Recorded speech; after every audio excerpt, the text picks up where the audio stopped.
Let's rock and roll. So, welcome to Uncivilized Unplugged, the self-described number one live podcast in the entire universe. And we're going to start how we always do with a quick meditation. So, if you find yourself in a place where you can, if you're not driving or operating heavy machinery, please close your eyes, put your feet flat on the floor, and begin just to drop into your body. Most of us spend so much of our lives disconnected from our bodies. This is a really great opportunity just to go inward and do a little bit of exploration.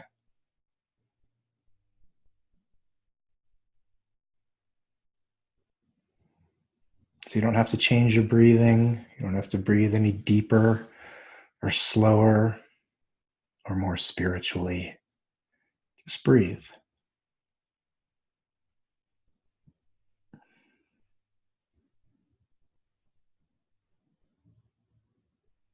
Begin to put your attention on the space between the in-breath and the out-breath, and the space between the out-breath and the in-breath.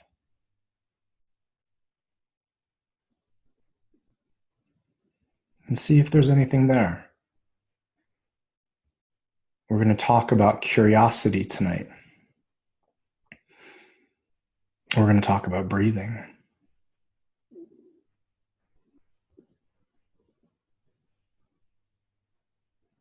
And if you would, place a hand on your lower stomach, just below your belly button. And see if you can sense the tiniest flicker of a flame. See if you can feel the unbelievable power and strength that you have as a human. And see if you can feel the source of all of that living in this place, in this area.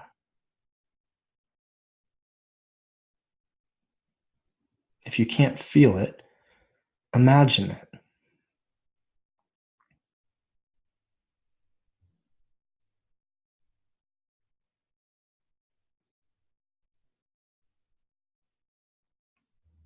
Sense the quality of this space, the flavor, the taste, the touch. If there's sound, if there's vibration. If it's familiar to you, if it's foreign to you, this is power. And now take your other hand and place it on your heart.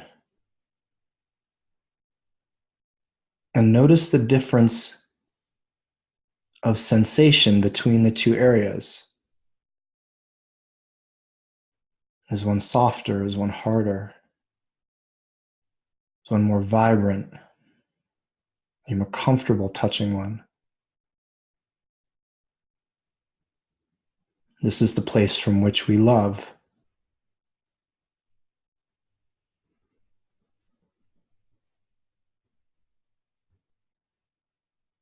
How does it feel for you to have access to both of these areas at the same time? Another theme that's going to come up in tonight's talk is the idea of a yes and, as opposed to either or. Can you feel the relationship between your heart and your gut? Between power and love, between masculine and feminine, strength and softness?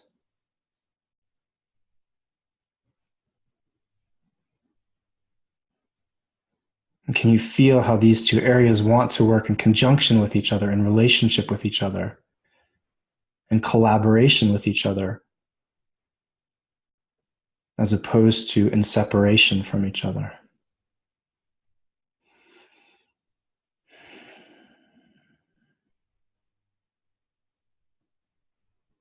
Feel into their desire to work together. Feel into how much access you have to each of these areas and to both of these areas together with just one breath.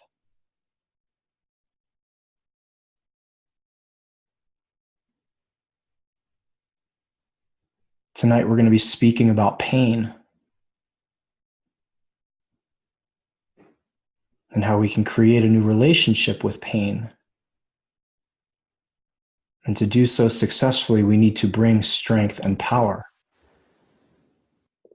And we also need to bring love, compassion, and empathy.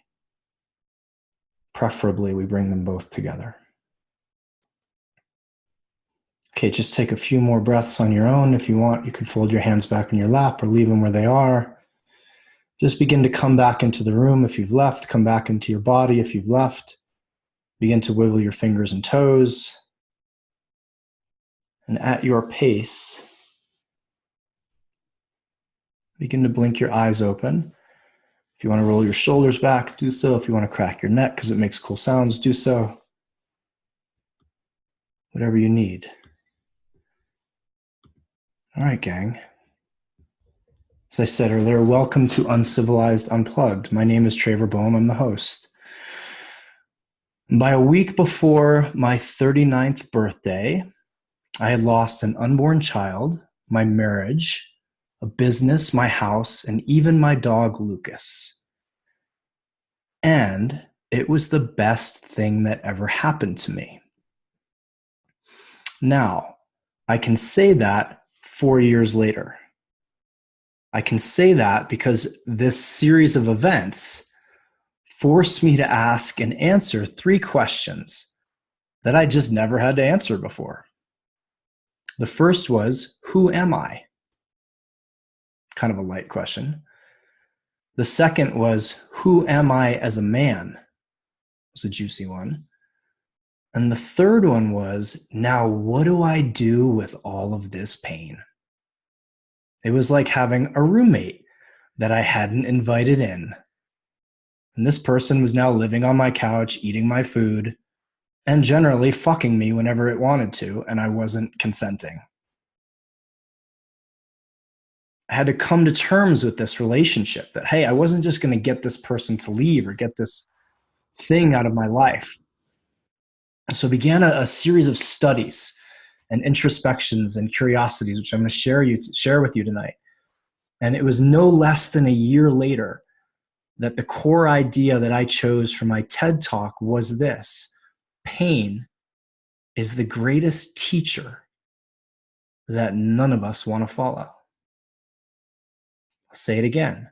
Pain is the greatest teacher that none of us want to follow. And so that's what we're talking about tonight. So for those of you that don't know me, and for those of you who are listening on the outside, as I said earlier, this is going to be recorded and uploaded. My name is Traver Boehm. I'm the founder of the Uncivilized Movement, Man Uncivilized the Course, and the Uncivilized Nation. And my personal mission is to change the way 1 million revolutionary men express the new paradigm, my new paradigm of masculinity, the uncivilized paradigm that incorporates both the primal and the divine. And I am interested in a celebration of all that I think is still amazing about traditional masculinity, and I think there's a lot.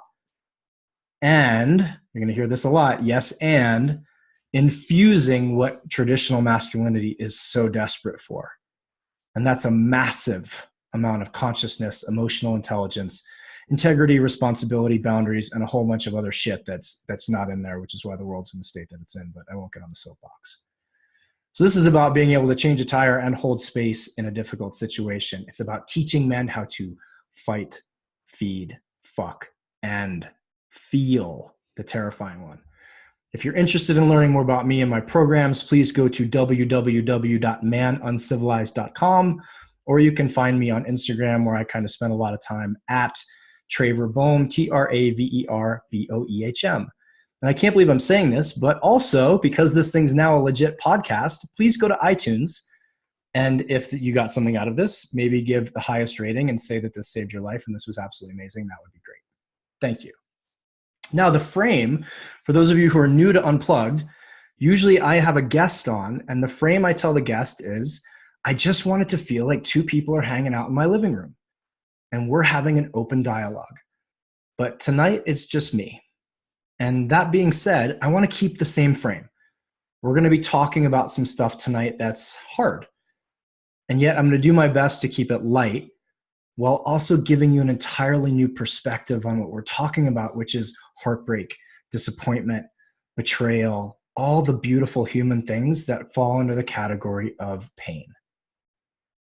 And let me also add, just to be responsible, that if you are in a position listening to this and you think that doing this work, unearthing this pain, or even listening to this is going to inspire you to hurt yourself or possibly to take your own life, please contact the suicide hotline at 1-800-273-8255.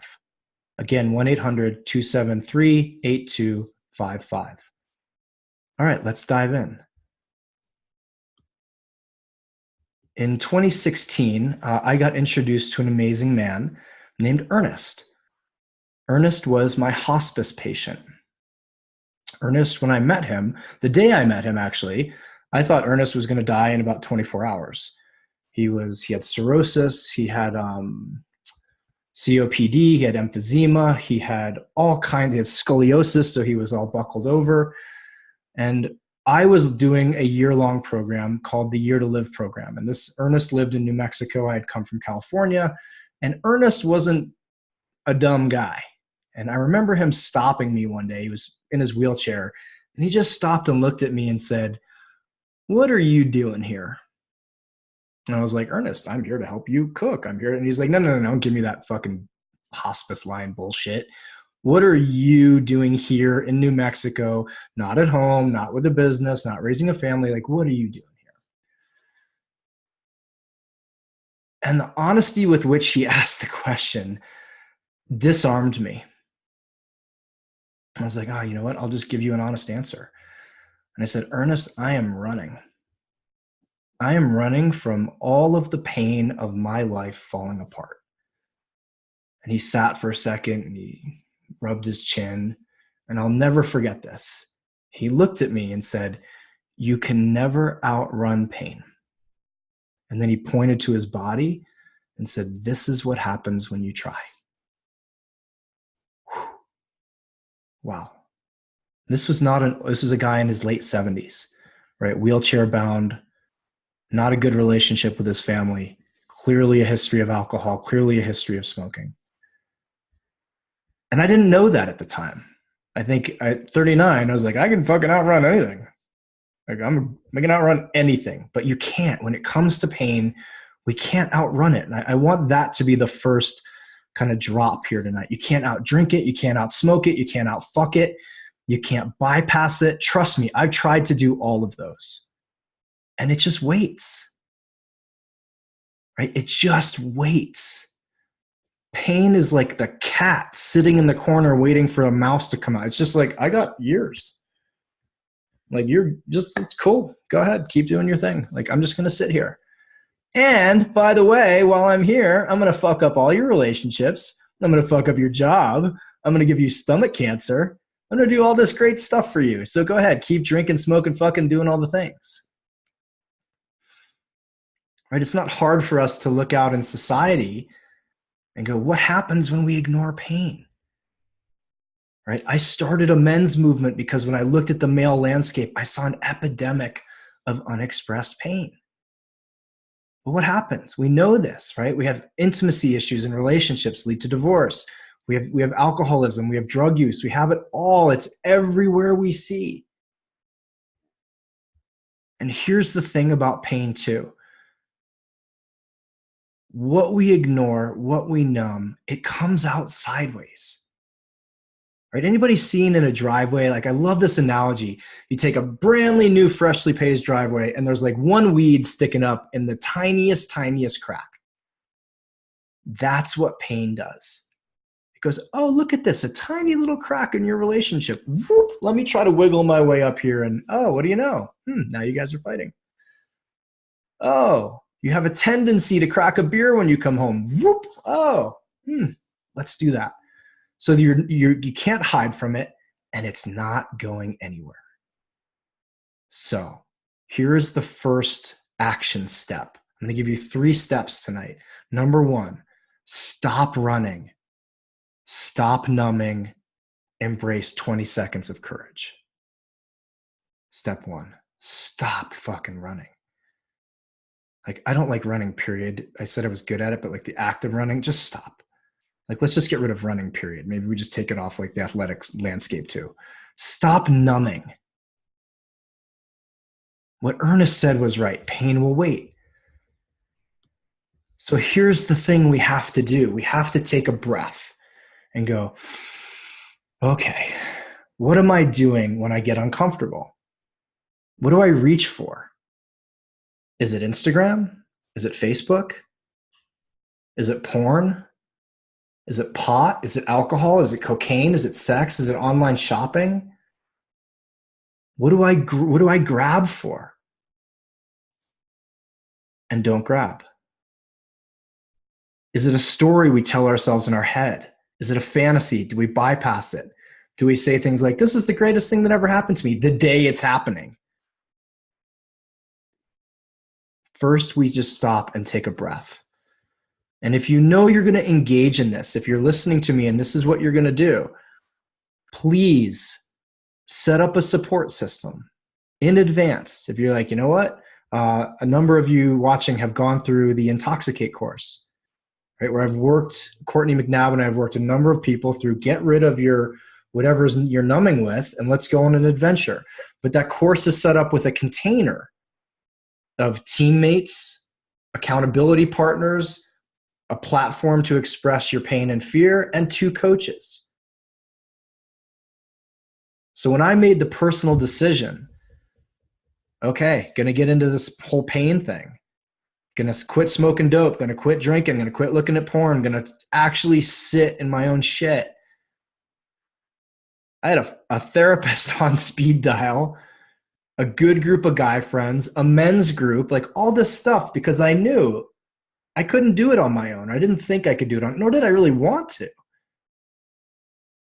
Right? I wanted to make sure that when I got to each step of the way and there was an opportunity to squirt out sideways, if I was like walking down a long hallway and the end of the hallway was the goal, like every 5 feet there was another door, I wanted one of my buddies to be like, don't touch the door.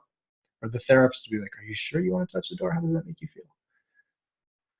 Set this stuff up. So set up a support system.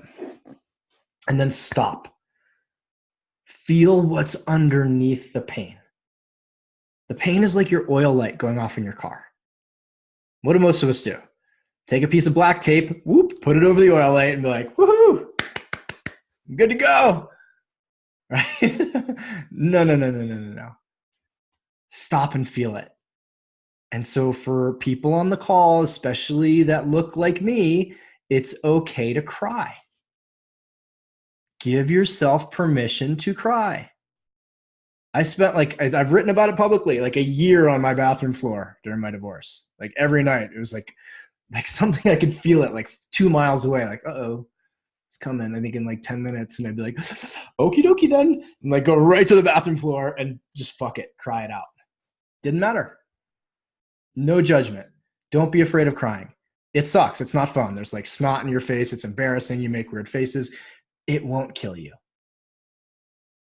Right? Not my favorite thing to do on a Saturday night, but it won't kill you. I think especially guys listening to this, like maybe I think men are afraid that crying will kill us. I don't know, maybe. Or we're so ashamed of the fact that we're doing it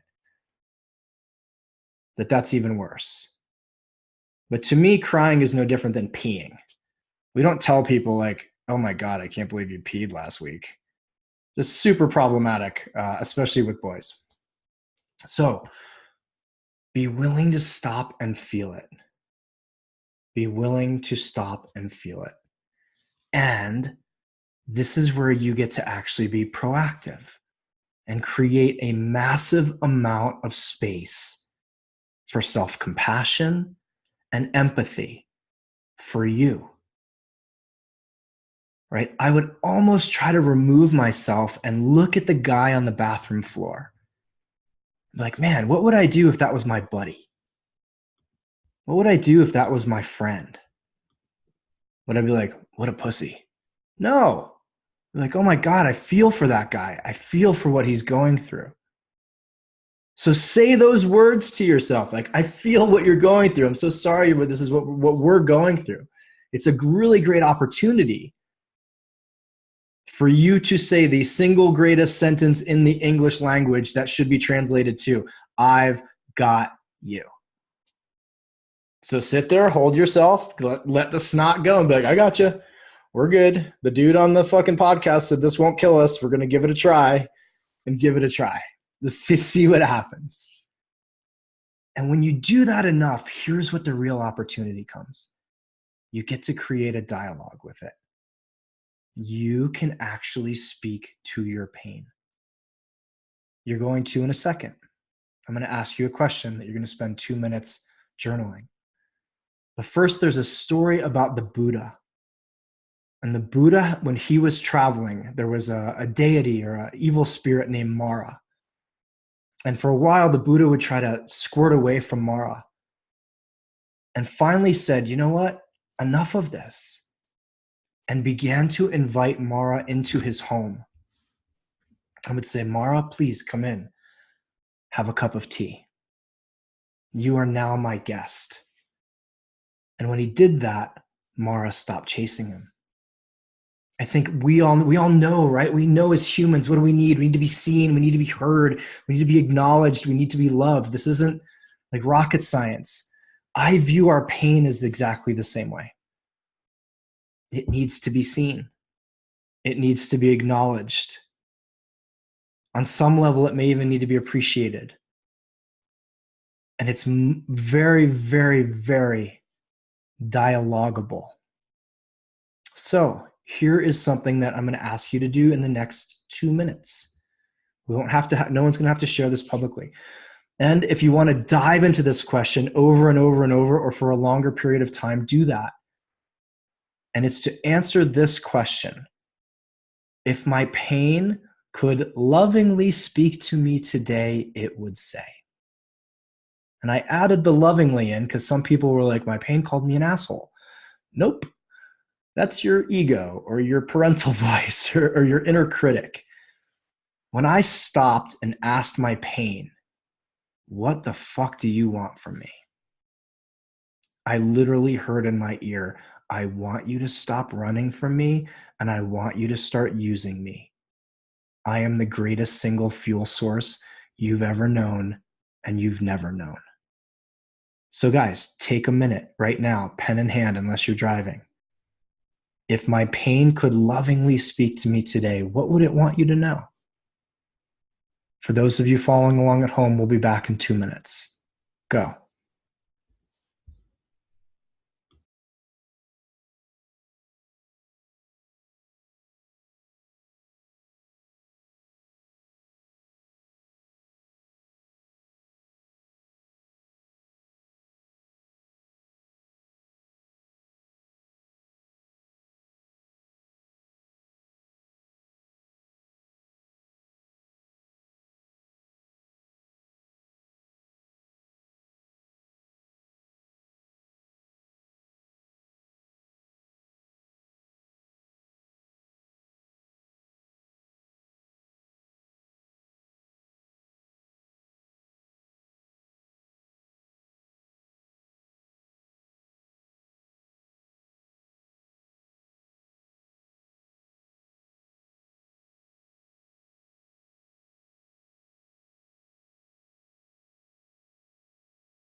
Another 30 seconds or so.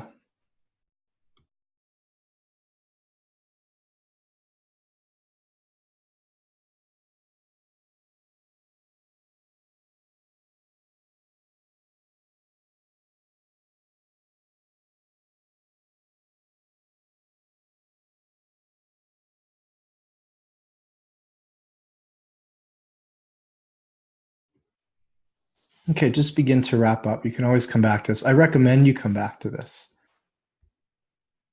especially if you're going through something acutely. You're like, oh man, what can I learn from this, right? So that was number 1.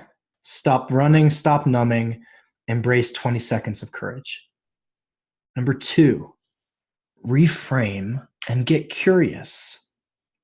And so we do that. Everything in my life, I believe, is reframable or frameable. And we have to dance on the line here of bypass. So as I said earlier, I'm not a big fan of people who say, this is the greatest thing that ever happened to me when they're going through it. Because you don't know, right? You have to go through the anger, the anguish. You have to go through the 5 stages of grief. And then afterwards, you get to make the decision if this was the best thing that ever happened to you. So just know that. But it can be reframed, right? It can be reframed as a lesson. And so one of the best things or best ways to start doing that I know is to start asking better questions. Right? What's the easiest thing to do when something traumatic happens? Why did this happen to me? Why me? This sucks. What if we replace why did this happen to me with what could be great about this? And I'll tell you, the first time someone asked me that question, I literally wanted to punch them in the face. I was like, you know what's great about this? Fucking nothing. Thanks for the question, though. And then I sat and thought about it.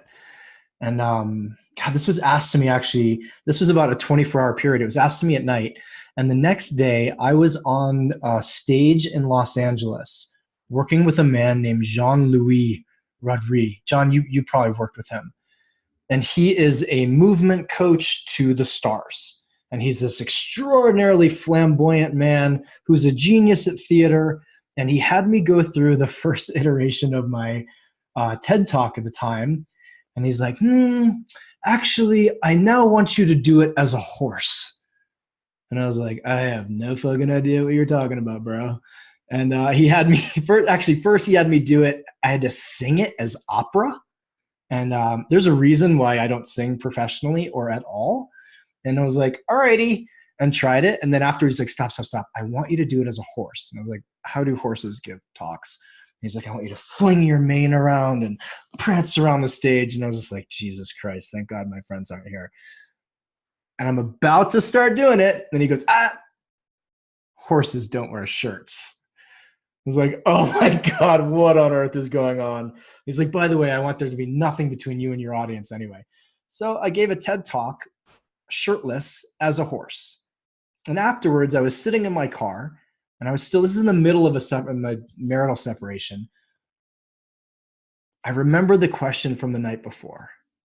What could be great about this? And I went, man, I just had one of the most unique human experiences of my life in the midst of the worst experience of my life.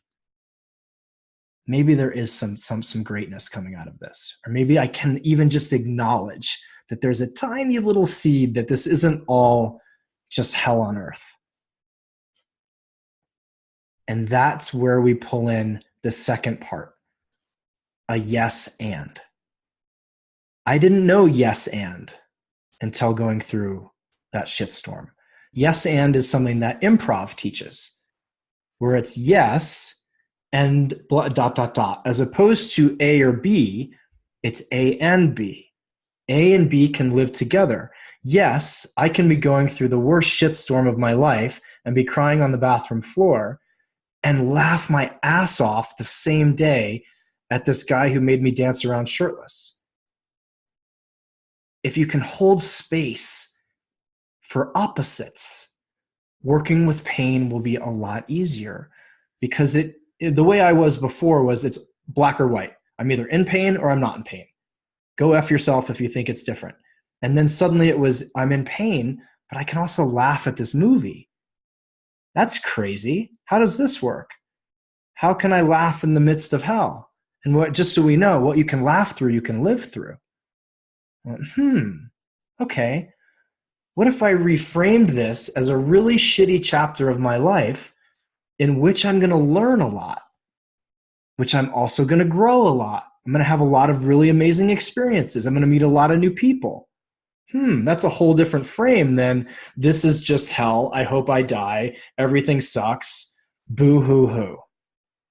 So choose your frame, right? Ask yourself, what do you want to get out of this?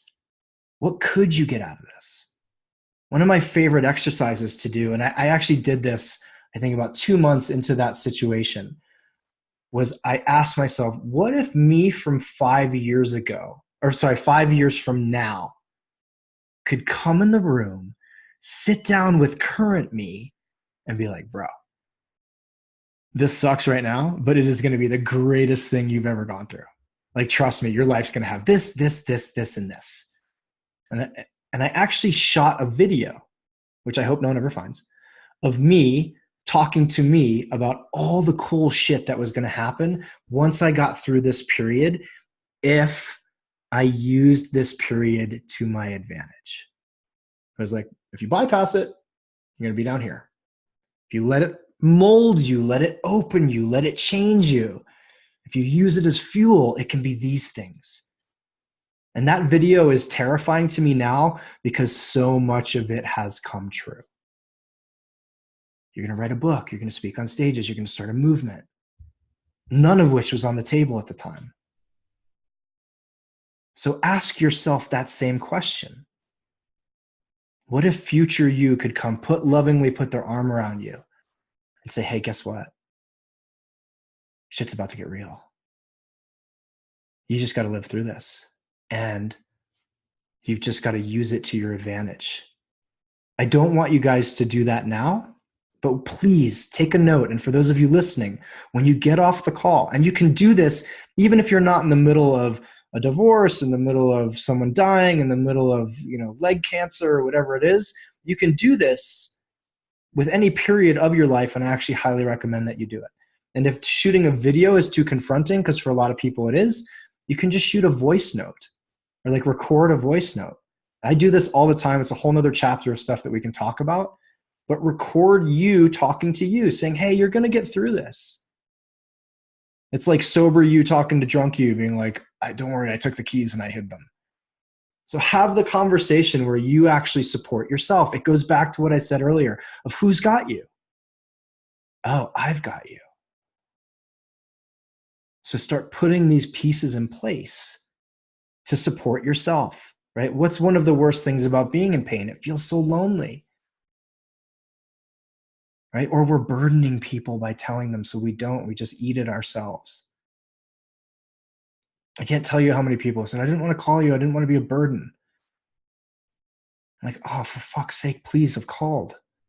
And I remember going through my own situation and actually having someone say I'm going to bring you food. And I was like, no, I don't want to be a burden. And they're just like, shut up. I'm bringing food to your house. I'm putting a plate of tacos on your stairway and we're leaving. I was like, okay, thank you so much. I'm so hungry. So be willing to accept that from you. Be willing to accept that from you and from the outside world. So I want you guys to do that.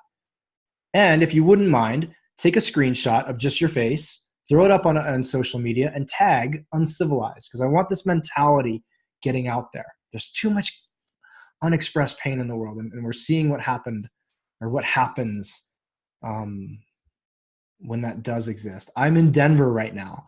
I don't know if you guys followed what happened this week in Denver. It was the 20th anniversary of Columbine, of the shooting. And all of Denver, or the area schools were closed yesterday because a woman flew from Florida to Denver and went and bought a shotgun and said she was going to go shoot up a school. When I hear that, a couple of bells go off in my brain. I know this is a tangent. One is awesome that she can just go buy a shotgun and then without fucking background, anything, you can just have it the next day. Why not just give people guns? And two, and I own guns, that to me is a pain issue. Sure, it's a mental health issue. Sure, there's a lot to it. But that to me is unexpressed pain. So stop running, stop numbing, embrace some courage. Number two, reframe and get curious. Let's talk about that word for just a second before moving on. Curiosity. What if? Right? A big part of my job as a coach is challenging my clients with that question. What if? What if your book is a New York Times bestseller? You okay with that? Oh, you just pooped in your pants a little bit? Oh, wow. Good. What if this relationship ending is setting you up for the greatest relationship you've ever had? What if this disease is going to change the way you view health? And 5 years from now, you'll be climbing mountains. right? Get curious. Curiosity cures so much.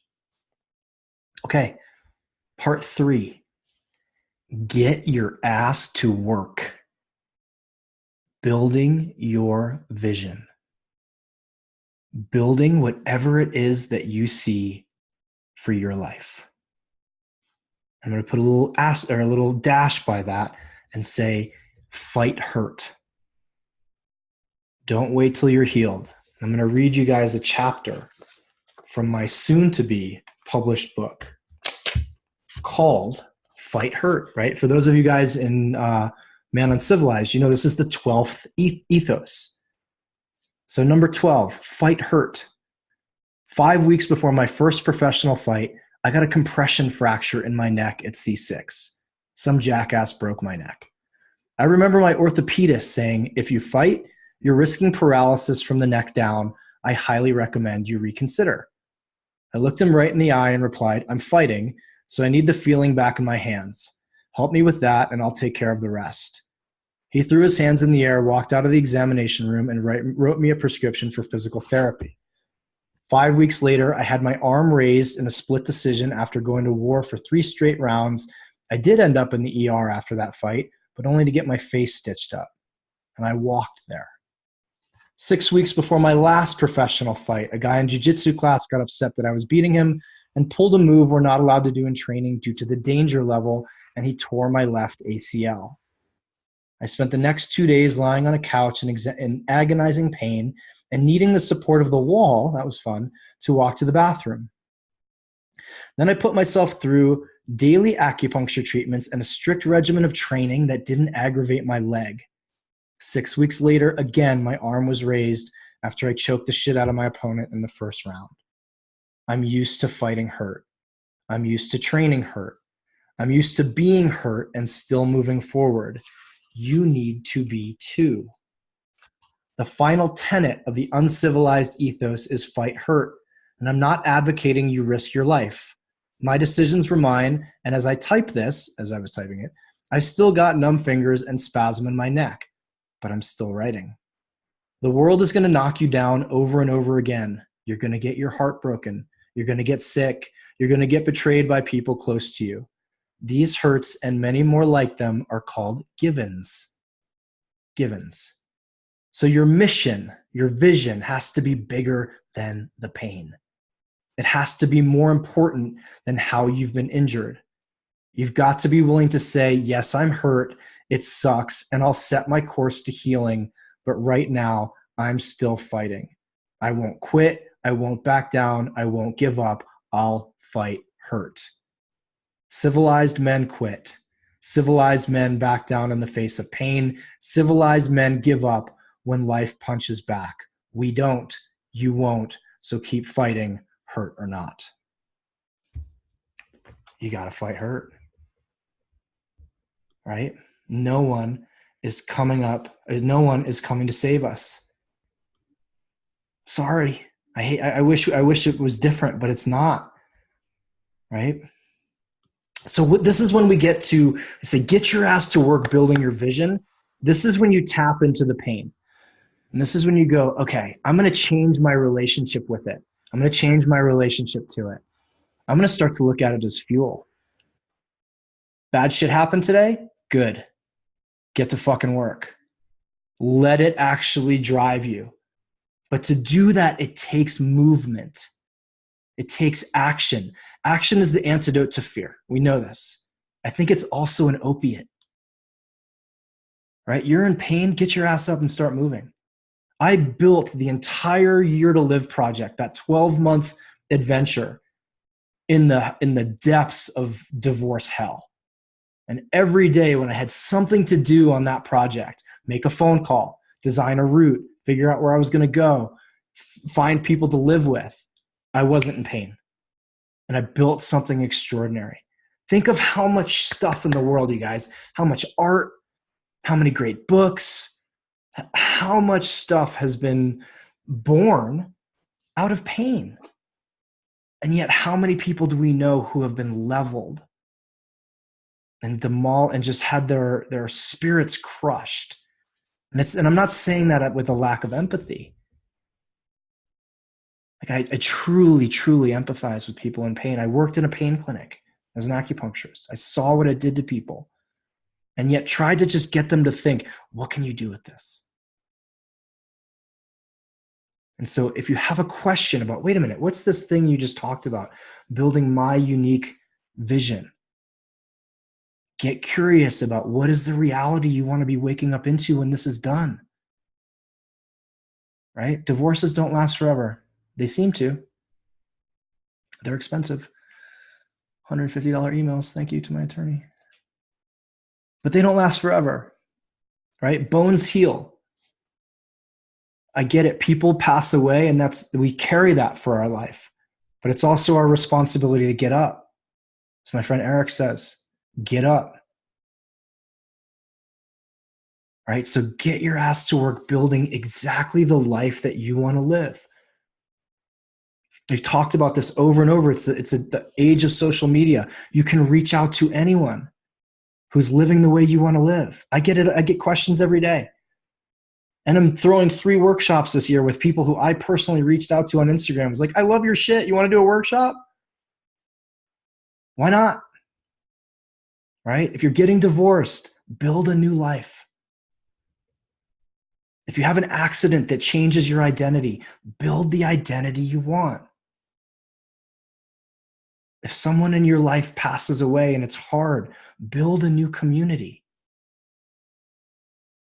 There are no fucking rules. Not in 2019. I get to identify as someone who builds whatever the fuck I want. Cheers. So ask yourself, where do you want to live? Who do you want to be? What do you want to be doing with yourself? What is this unique expression that you want to put out into the world? And if you're already in pain, get after it, because it's not going to get any worse. Tell yourself that. Like, it's not going to get worse than this. I was like, what if people hate my book? What are they going to do? Divorce me? Nope. Think about that. You are not responsible for what happened to you. I don't buy that in the spiritual community. You don't call in car accidents, in my opinion, or divorces. Sure, we all play a role in our lives. We're not responsible 100% for what happens to us. Like if this roof falls, I'm not going to be like, oh, it was meant to be. Best thing that ever happened to me. But I am going to say, okay, cool. I'm going to pick myself up, dust myself off, and then figure out and be 100% responsible for what I do with it. The best goddamn roofing company in the world in a year. Something, right? We're responsible for this. And I say with this asterisk, here's the caveat. Pain is the greatest fuel source on the planet. And it burns super hot. And it will burn you up. It's like jet fuel, and we're all Jettas. Like, cool, 0 to 60 in 2.2, but then it's going to burn you out. So at some point, once the trauma's over and we have recovered, because we're doing part of the using pain process is also to heal. And I'm not like running out and getting remarried and then like cheating on people so that I get divorced. I'm like, sweet, new book. New adventure. Yay. Nope. Please don't do that. Don't do that at all. But we need to switch fuel sources. And that's when the vision comes in. Right? That's when having clarity of the vision comes in. I am not in pain right now. My life is absolutely amazing. It's better than it ever was when I was married. And I'll tell you, it is definitely better than the year I spent on the bathroom floor crying. And yet, because I have a clear vision, because that vision's serving people, I wake up every fucking day, pardon my French, with a heart on. On one side, it says on the other side, it says civilized. And I know exactly what I'm supposed to do every day. And that drive is even more powerful than surviving a painful trauma was. Because now it has love mixed in with it. Now it's not just balls and guts trying to get through this. It's actually got my heart in it. And so get there. When you create a vision for your life, make space for your heart for it. Let that come through. Let there be love back in it. People ask, what happened? What do you replace pain with for fuel? I'm like, love. I know it sounds cliche. I know I'm a dude with cauliflower ears talking about love. But it works. And if not love for you, love for the people you're helping. And love for you. So let's make a pact not to get dependent on pain. I actually have seen this where people don't heal from trauma. Or they're terrified to heal from trauma. I know this for writers. Like, well, what happens if I have a really good life? You're gonna have to figure out another muse. So let it run its course. Enjoy your beautiful life. Learn to fall in love with the world again. It's a magical place. And hang out for a little while, and some pain's probably gonna come back. Not to be a pessimist, but sometimes it just seems to find its way in. Come on in, Mara. Have some fucking tea. Let's chat. I got a really powerful question for you. All right, gang. So to recap, stop running. Stop numbing. Grab a hold of 20 seconds of courage. Get some support when you do it. Get some professional help. Guys listening to this, please let's take the stigma off of therapy. I went to therapy. God bless that man. I'm actually going to try to have him on as a guest. Still going to therapy. Like if you're human, you need to go to therapy. It's like you get a mom, a dad, and a therapist. That should be like at birth, like, oh, here's your birth certificate and your therapist. Just go. It's all good. It's not weak. It's amazing. Go, please. Reframe, get curious. Start asking better questions. What could be great about this? What could be interesting about this? How could this be growing me and changing me? Yes-anding it. Yeah, it sucks. And I'm going to fucking use it. And then lastly, get your ass to work building your unique vision for your life, unapologetically. You want to be a ballet dancer? Go be a ballet dancer. You want to be a painter? Be a painter. Singer? Be a singer. You want to start a men's movement? Start a men's movement. You want to write a book? Write a book. Unapologetically. You do this and the world is yours, I promise. You do this in negative experiences, they just become stories. They become stories in your arsenal. My speaking coach says it all the time. I'll call her and be like, you're never going to believe what happened. She's like, congratulations, you just got a good story. Absolutely. Don't do this, and you guys know the outcome. We see it. It's too easy to pick up a bottle. It's too easy to just crack open social media and numb out. It's too easy to hide behind our dreams. It's too easy to hide behind that wall of pain. And I get it. You may need to take a week or two and rest. You may need to take 6 months and rest. It's okay. It's okay to sit still. I didn't wake up the next morning after my ex left and was like, okie dokie then. Let's start building some shit. No. I don't want to be real clear about that. But I knew I wanted to use it. So be brave, guys. Have the courage. Have the compassion, please. Have the empathy. Get up every single day, look in the mirror, and start your day with, I got you. No matter what happens today, no matter how bad it gets, I got you. If you want to squeak a little I love you in there too, that's okay. Sometimes that freaks people out. I got you. I love you. Doing great. Let's get after it. All right. Good work, you guys. I appreciate you hanging with me. So make that recording when you get off. And for anybody who's interested in going through the Man Uncivilized program, I also have a group program coming out soon called Intoxicate. We're doing another round in May. It's a doozy. Courtney's a kick-ass coach. We're going to take you on a journey. And I as of right now, have one open coaching spot for one-on-one coaching. So if you're interested, contact me. It's Traver, Traver, at traverboehm.com, or go to www.manuncivilized.com. Or you can find me on Instagram. I have a small Instagram problem. At Traverboehm, Traverboehm. And lastly, if you guys could pretty please go to iTunes, leave a review. Someone left me a 1-star review, and I'm not outing them because I don't know who it is, but I may also hope that they step in dog poo with bare feet. Just once and go, karma's real.